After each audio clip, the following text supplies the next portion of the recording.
Madden Bible Nation, welcome to another edition of Not Your Den, Not My Den, but the Mad Den, baby. This is show number 7. It's called The Laser Show. The reason for it's called The Laser Show is because it's the most passionate Madden show there is on the internet. I'm Sgibs. I'm your host. I'm from www.maddenbible.com, where we give all the greatest and best tips. Not only do we give you tips, we give you actual Madden strategy. And that's what it's all about, football strategy, beginning you to become a better player overnight. That's what we'll do here. Ladies and gentlemen, we're going to get right into our first segment. We're going to compare Vincent Jackson, wide receiver from San Diego, powder blue. Didn't plan that. Really didn't plan that. Powder blue, Vincent Jackson to Houday, Saints Nation, Marques Colston, wide receiver. So first off our list, we have Vincent Jackson at a 90 overall with an added boost this year with a 92 speed. Looks like EA really did cater to his breakaway plays last season. After his speed, we have a Vincent Jackson with 90 catching traffic, which is absolutely stellar. Mix that in with Antonio Gates. You have one of the greatest user-catching tandems in the entire video game of John Madden football. Next, we have 97 spectacular catch, as we have learned a little bit this year thus far that spectacular catch is actually back compared to last season. Then we have a couple underrated attributes that Vincent Jackson has. A 98 release, which is very, very stout at a position, at the wide receiver position. Something that you really want, because he's going to be able to break those presses, break those jams, and really release upfield and really take advantage of that 92 speed. Again, 97 jump on that 6'5 frame is just absolutely ridiculous. After that, we have Marques Colston, again, 89 overall, so he is very comparable to Vincent Jackson. Where he is not comparable is 84 speed. He might have lost his luggage, not really sure where it went, but 84 speed just doesn't get it done, especially if you want him on the number 1 spot on your depth chart at wide receiver. Where he does get it done, though, 97 catching traffic. That is ridiculous. He's going to hold on the ball every time you throw it to him. You go up for those big user catches. We always want you to user catch. He's going to hold on to the ball. He's not dropping it. Make sure you give him the ball in crunch time. 90 spectacular catch, still good. I don't think it's that big of a deal that it's low, because it's not as important as we want it to be. Still early in the season. We're going to figure it out. Not 100% sure on that. 92 release, which is adequate, but it's not as good as Vincent Jackson's 98. Then we do have a 90 jump on that 6'4 frame. Again, it's a little less than Vincent Jackson. All in all, I think these two players really are comparable. But if I would have to choose one of these receivers, they're the last two on my depth chart. I wish someone right now could cue some Jeopardy music, because I am in turmoil. I don't know how to do it. Maybe I'll just do it myself. I'm that crazy.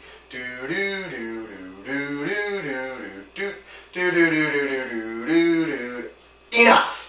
We're going to take Vincent Jackson. Reason, 92 speed is game-changing, breakaway speed, throw him a deep ball, something that Marques Colston can't bring to the table. That's what it is, folks. Vincent Jackson, I'm picking him over Marques Colston. Next, we have our user, cut, and computer.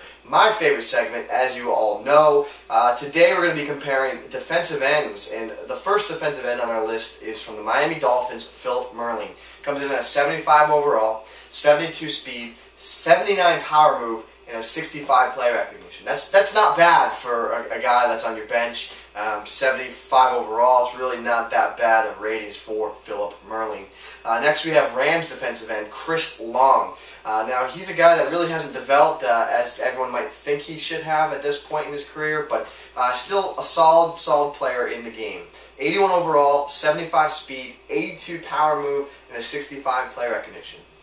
Next on our list is a rookie sensation from the University of Florida. We have Bengals defensive end Carlos Dunlap at a 74 overall, 84 speed. A lot of things he can do that gets me excited. I get very excited about a very athletic defensive line, because when you mix in athleticism on the defensive line, it just opens up how you can be creative with your defense, which is very, very important. 83 finesse move and a 41 play recognition. That's, again, another guy doesn't know where he is when he's on the field. In this segment, I'm gonna user Carlos Dunlap. I think you all saw that coming. Then I got to cut Philip Merling, and then I'm going to computer Chris Long. Really pretty easy decision there on my part. I mean, if you guys think differently, let's hear it in the forums. Let's hear it on the feedback. Let's definitely listen up and hear what you guys have to say. Fun fact of the day. We were talking about play recognition a lot. Chris Johnson, Tennessee Titans, the best player in the game. He has a 20 play recognition.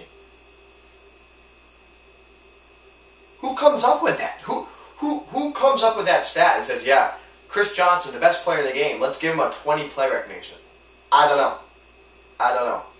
Guys, one other segment we're going to do tonight that's a little different than past shows is a lot of people have been asking, hey, Sgibs, can you show me what your depth chart would look like if you had the Dallas Cowboys? And no problem. I mean, I'll show you. Especially the secondary is what we'll focus on today. Later on, next show, we're going to take a look at their defensive line and their linebacking core. So this is a little mini two-part series we're going to do. So the secondary of the Dallas Cowboys, we're going to take a look at free safety. We're going to put Pat Watkins at the first spot, the number 1 spot. We're going to take advantage of his 6'5" frame and his 95 jumping ability and really take advantage of that. Backing him up, we have Cletus Gordon, who's a 6'1" free safety, who also possesses 89 speed and 96 acceleration. I mean, that's a good backup for a guy that's rated in the 50s. Believe it or not, that's a very solid player. Strong safety, we have Gerald Sensabaugh, who comes in at 6 feet. He's not the fastest guy in the field, but he does jump. He's got 95 jumping ability, which will allow him to get up and make some plays. He also has adequate hit power at 83. Cletus Gordon, again, will be backing up our strong safety, just with his 6'1", 89 speed, and 96 acceleration. At defensive back, we have Mike Jenkins, 93 speed. We're going to start him off at the number 1 spot. A couple reasons why. He's 93 speed, 92 man coverage, and a 93 press. Now you say, Terrence Newman, Sgibs, best player on the team at the secondary position. I'm sorry, he's not for what I want him for. We'll get to him later. Number 2 is the rookie, Akawasi Osawui and Sabalala Chadaka Dinga Walla Walla Bing Bong. No idea how to say that guy. I don't know how to say anybody's name in Madden, clearly. I mean, no one. 91 speed, 77 catch, very important. There's a reason why I have him number 2, and an 85 press. We're going to take advantage of his strong ability and put him at number 2 because he's got a 77 catch. He's also our second best press defensive back. So we're going to really be able to do a jam type of defensive secondary when we take advantage of our speed that we put in our dime packages at the 3 and 4 spot in our defensive backs. Terrence Newman's going to round out our third back, and that's important because when we play dime coverage, he's going to be blitzing off one of the edges. Second, we have Orlando Scandrick, who's also going to be blitzing off of the second edge. So in a dime position, we have Terrence Newman off one edge and Orlando Scandrick off the other edge. Manned up on the outside or in a zone somewhere, we have the rookie Akawasi and then Mike Jenkins. So this is how you kind of get into Madden and get developed into it. Kind of think outside the box because that's what we did there. Most people think, oh, Terrence Newman, we're going to put him number 1 because he's our best option there.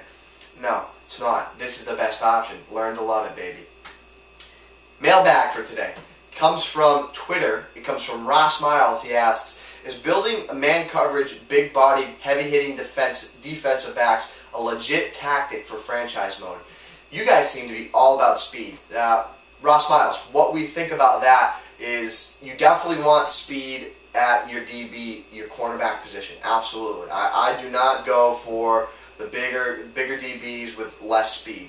You want a lot of speed at cornerback. I'll put in a 40 overall DB if he's 98 speed. I don't care if he can't tackle. All I want him is to be able to be in the mix of a play.